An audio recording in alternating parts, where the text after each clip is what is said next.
행사를 시작하기 전에 국민의례가 있겠습니다. 국민의례는 애국가 반주에 맞춰 국기에 대한 경례를 하겠습니다. 모두 단상에 위치한 국기를 향해 주시기 바랍니다. 국기에 대해 경례.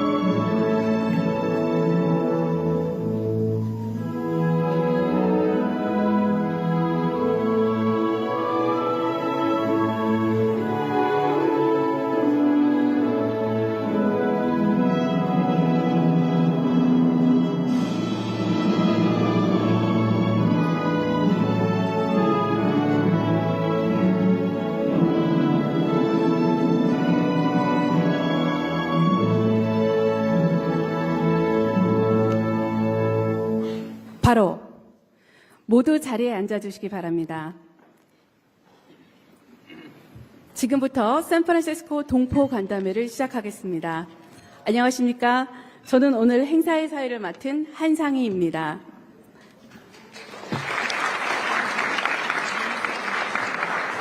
첫 순서로 참석 동포를 대표하여 김한일 샌프란시스코 베이 지역 한인 회장님께서 환영 인사를 하시겠습니다.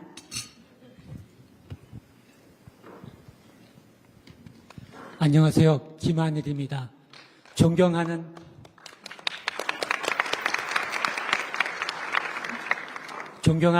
이재명 대통령님, 그리고 김혜경 여사님, 그리고 북가주 동포 여러분, 북가주 동포 사회를 대표하여 이재명 대통령님과 김혜경 여사님 샌프란시스코 방문을 진심으로 환영합니다. 대통령님과 여사님께 뜨거운 환영과 감사 박수 부탁드리겠습니다.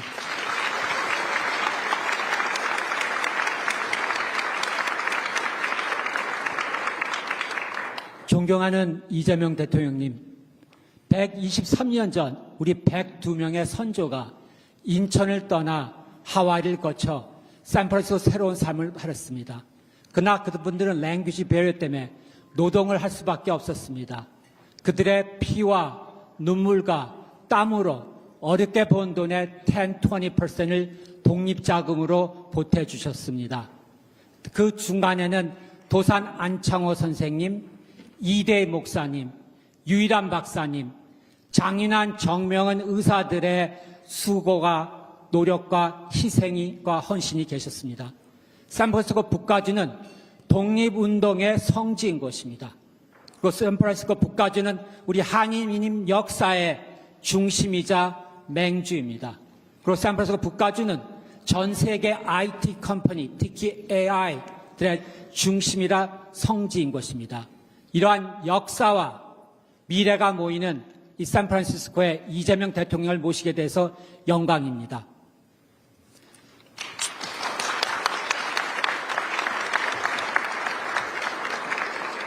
존경하는 이재명 대통령님, 대통령께서는 취임 이후에도 그 환경 속에서도 소통과 화합으로 국민 통합과 민생 화목 그리고 미래 성장의 마련에 힘써 오셨습니다. 특히 AI, 인공지능과 첨단 산업, 에너지 컨버전에서는 우리 대한민국이 전 세계에 주목받는 나라가 아닌 전 세계에서 대한민국이 원하는 대한민국으로 만드는 비전을 지시하셨습니다. 이재명 대통령의 이런 비전은 우리 해외 동포들에게는 더욱더 큰 자부심과 희망이었습니다. 앞으로 이재명 대통령의 희망으로 우리 7 밀리언 해외 동포들은 이재명 대통령과 함께하겠습니다.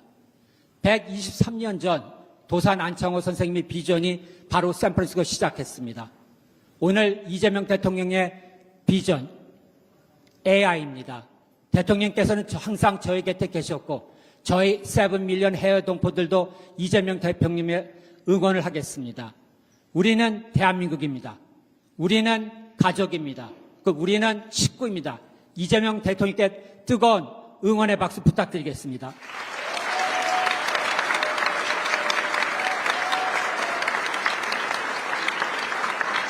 다시 한번 이재명 대통령님 그리고 여사님 샘플소 방문을 진심으로 환영합니다. 감사합니다. 네, 김한일 회장님 진심 어린 환영사 감사합니다. 다음은 대통령께서 동포 여러분께 격려의 말씀을 전하시겠습니다.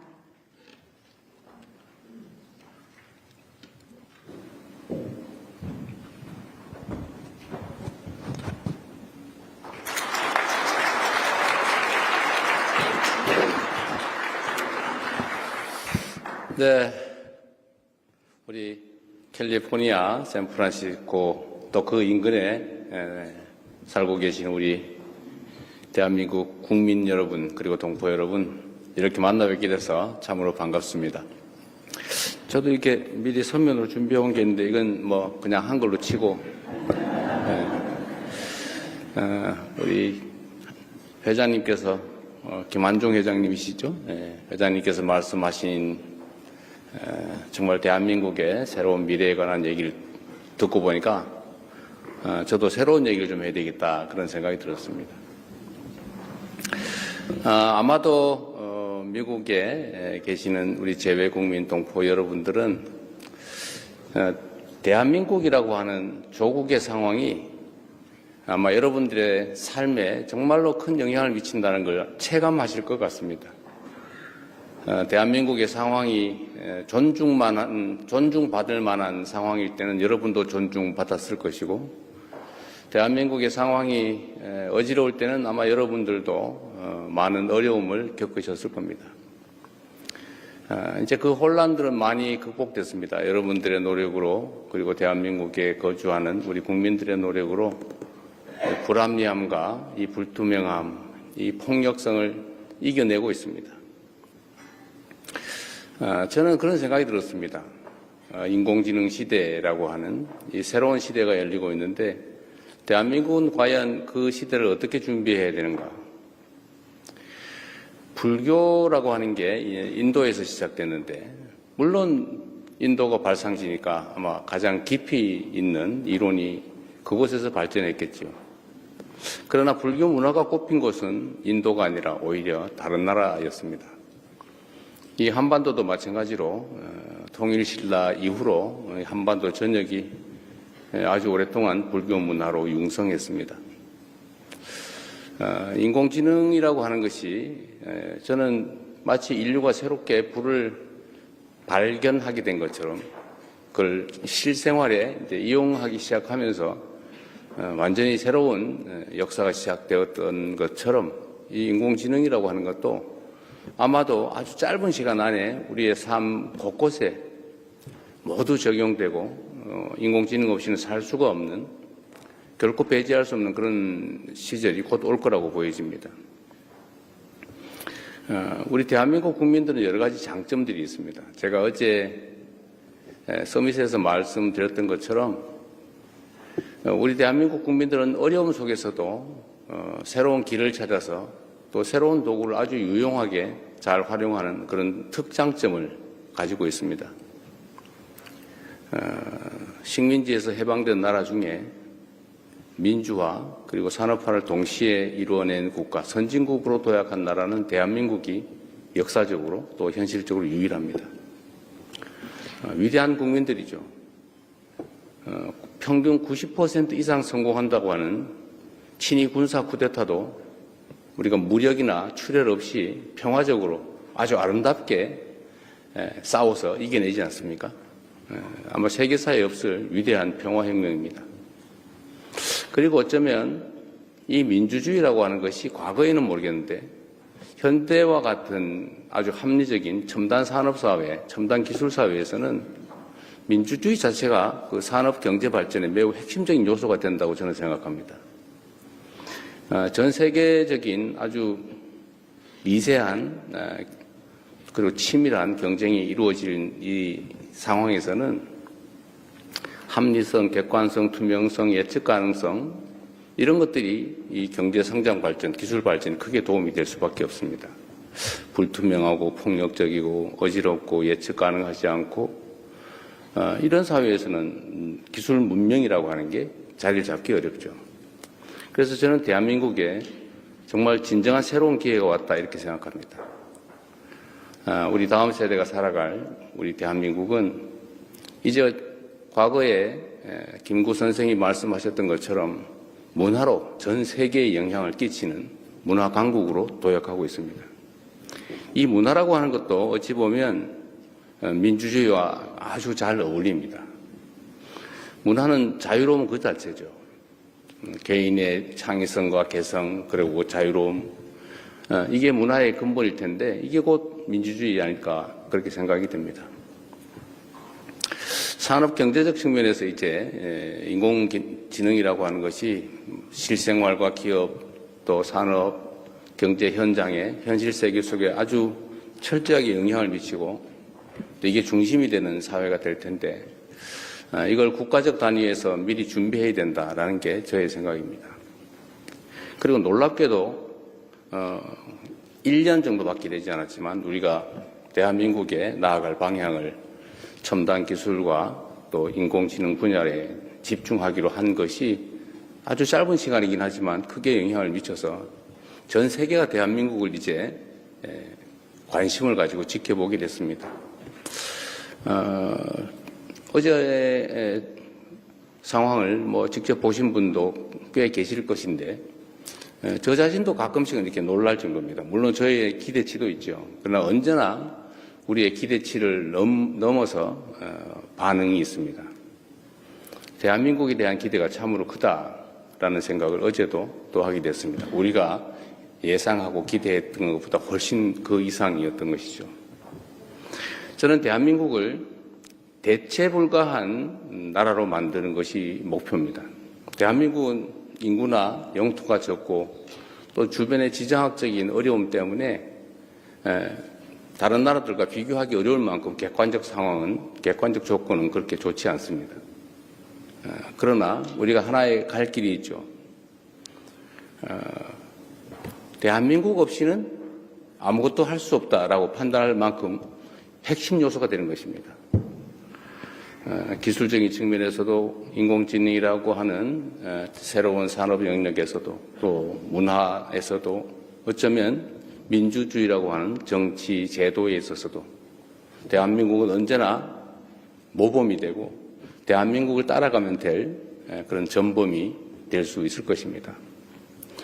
대한민국이 없이는 인공지능도 산업발전도 가능하지 않다. 그리고 그런 영역들을 최대한 많이 만들어내는 거죠. 지금은 반도체 정도지만 앞으로는 피지컬 AI 그리고 또 새로운 산업 영역들이 수없이 생겨날 것입니다. 그 새로운 사회에 대한민국은 빠져서는 안 될, 대한민국이 빠지면 진전할 수 없는 그런 상황을 만들어 나가는 것.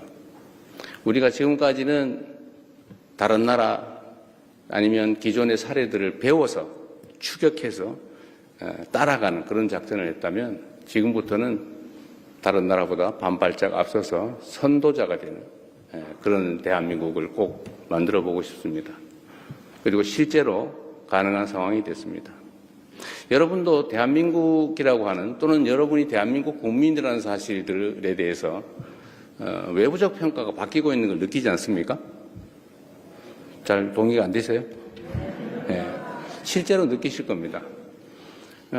그런 얘기들 가끔 제가 정상회담을 하면 듣는 얘기가 몇 가지 있어요. 첫 번째는 선진국들 같은 경우는 자기들 나라에 반도체 공장을 하나만 세우자. 이게 제일 요청이 많아요. 그러나 그 다음 예를 들면 뭐 소위 중진국이라고 할까 아니면 뭐 웬만한 국가들은 대개 그런 얘기들을 합니다. 방어 미사일 시스템, 방공망을 좀 빨리 우리 먼저 줄 수 없겠냐. 요즘은 이제 국제 분쟁이 심해지니까 그 수요가 엄청나게 많아졌고 또 대한민국 방공망이든 이런 무기 체계들이 매우 효율적이고 매우 싸다는 즉 가성비가 높다는 사실이 다 알려지면서 요구가 매우 많아지고 있어요. 근데 문제는 이게 생산 역량에 한계가 있으니까 순서가 있지 않습니까? 이 순서를 좀 빨리 해줄 수 없냐, 이런 부탁을 합니다. 또 하나 많이 드는 얘기들이 어떤 거냐면, 저는 본인들의 얘기라고 대개는 생각하지만, 대개는 우리 아내가, 우리 딸이, 우리 가족 중에 누구가, 우리 아들이 K-팝 팬인데, 아니면 한국을 좋아하는데, 한국을 꼭 가봐야 된다, 뭐 이런 얘기들. 그래서 요즘 한국을 방문하고자 하는 외국 정상들의 요청이 참 많아졌어요. 이건 뭘 의미하냐면 대한민국의 변화된 위상을 말해주는 것입니다. 대한민국 하면 떠오르는 것들이 있죠. 과거에는 전쟁 속에서 그 부모를 잃은 어린 아이들이 막 길을 헤매는 그런 장면이 떠올랐죠. 흑백 사진 속에서. 그러나 지금은 깨끗한 서울의 거리, 어딘가에 등산을 다니는 편안한 모습, 아니면 지하철, 그리고 밤에도 여성 혼자 다니도 아무 문제가 없는 우리 대한민국 국민들은 밤에 원래 뭐 당연히 혼자 다니는 거지 그게 뭐 특별한가? 하지만 거의 대부분의 국가에서는 여성 혼자서 대낮에도 쉽게 다닐 수 없는 게 현실이죠. 이런 치안 문제. 이런 데서 과거와는 완전히 다른 생각들을 갖게 된 것 같습니다. 거기다가 이제는 무슨 반도체 공장들을 2개 가지고 있는데 이 2개 공장이 없으면 전 세계의 산업이 돌아가지 않는 그런 상황들. 그것들을 이제 대한민국에 대한 인상을 완전히 바꿨죠. 그래서 저는 새롭게 시작할 수 있고 또 해야 된다라고 생각합니다. 아마도 여러분들께서도 요즘은 한 1년 전쯤보다는 상당히 조국을 생각하면 걱정되기보다는 기대가 되지 않습니까? 네. 다행입니다.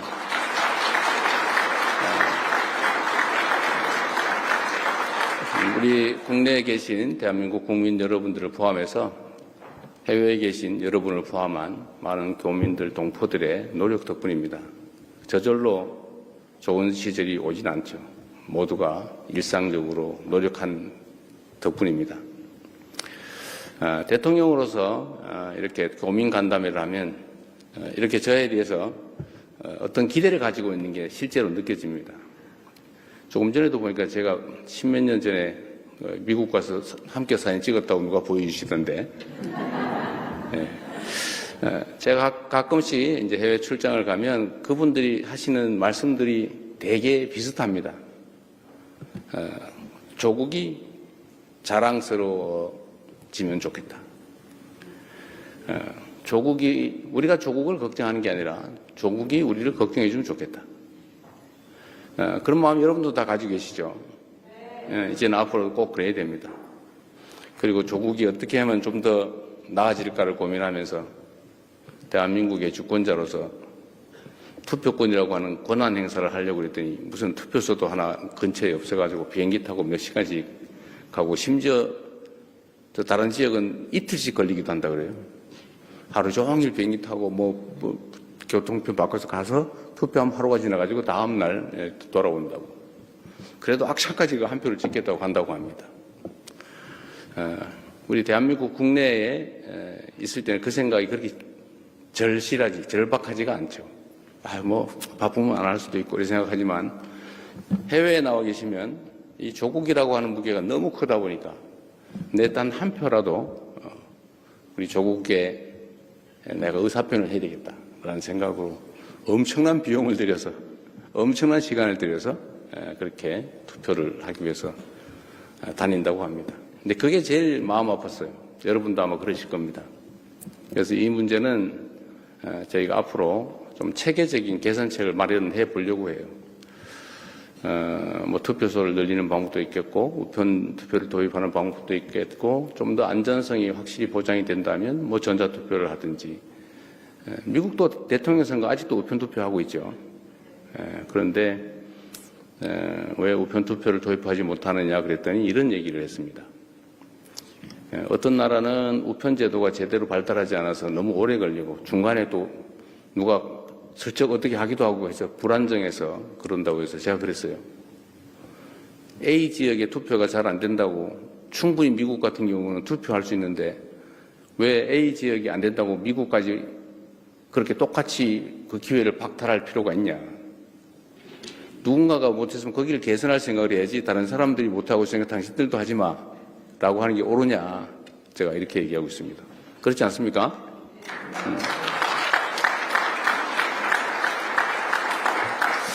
그래서 여러분 많은 분들 뵙게 돼서 참으로 반가운데 대체 불가한 대한민국을 만드는 길에 우리 교민, 재외국민 여러분께서도 함께해 주시고 우리가 희망을 가지고 새로운 세상을 준비해 가면 좋겠습니다. 지금은 너무 어렵고 또 절망이 많이 우리 앞을 가리는 것 같지만 우리 학이 따라서 우리 다음 세대들은 우리가 살았던 것보다 더 나은 삶을 더 많은 기회를 누리면서 꼭 살아야 되지 않겠습니까?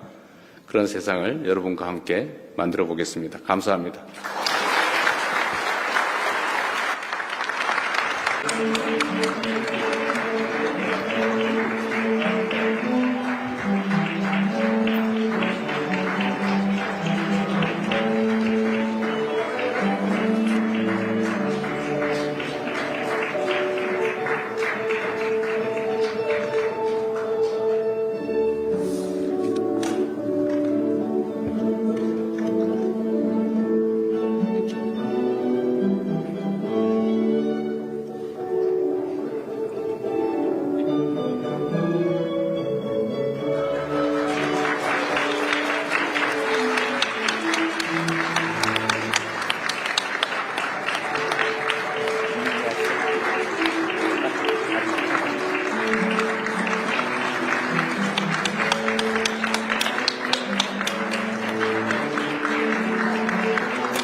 행사를 시작하기 전에 국민 의례가 있겠습니다.